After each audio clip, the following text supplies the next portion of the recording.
ধন্যবাদ। আমরা ধুলি আদর্শ মাধ্যমিক বিদ্যালয়ের পক্ষ থেকে শিক্ষা সফরে আসছি মণি পার্ক ভেড়ামারা কুষ্টিয়াতে। মণি পার্ক থেকে আমরা নৌকা ভ্রমণে বেরিয়েছি পদ্মাতে। অত্যন্ত মনোরম পরিবেশ, সবাইকে নিয়ে বেশ উপভোগ করছি। আসসালামু আলাইকুম, আমি মোহাম্মদ আলমগীর হোসেন, সহকারী প্রধান শিক্ষক, ধুলিয়া আদর্শ মাধ্যমিক বিদ্যালয়, হরিণাকুণ্ড, ঝিনাইদহ।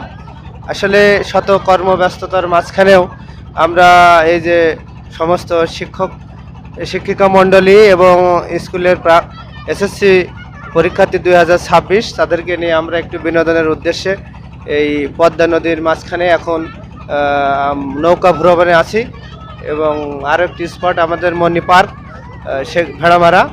তো এই নদীর মাঝখানে এসে আমরা একটা অন্যরকম অনুভূতি ভিতরে কাজ করছে এবং সবাই যে একই প্ল্যাটফর্মে বা একই ফ্রেমে আমরা আসতে পেরেছি, এজন্য আমি বিদ্যালয়ের প্রধান শিক্ষক জনাব মোহাম্মদ কামাল হোসেন স্যারকে আন্তরিক ধন্যবাদ জানাই যে এরকমভাবে আমাদের সমস্ত শিক্ষক, তার পরিবার এবং আমাদের এসএসসি পরীক্ষার্থী 2026 সবাইকে নিয়ে এমন একটি আনন্দ ভ্রমণ উপহার দেওয়ার জন্য ধন্যবাদ। এরকম এবং প্রতি বছর যাতে আমাদের এই ভ্রমণ অব্যাহত থাকে, আমি সেই জন্য প্রধান শিক্ষক মহোদয়কে বিনীতভাবে অনুরোধ জানাবো।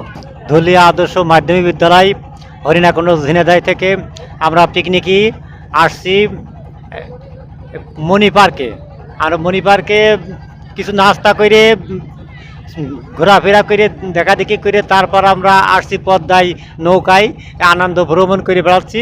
বর্তমানে আমরা এখন খুব আনন্দে আছি। আমার এত খুশি লাগছে যে আমি বলার ভাষাই হারিয়ে ফেলছি, যে এই যে নদীর মাঝে নৌকায় যে কি মজা লাগছে।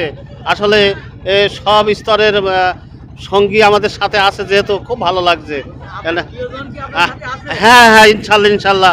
আর তবে আমি দেখাতে পাচ্ছি না, দুঃখের বিষয়, হয়তো ভিতরে কোনো জায়গায় আছে।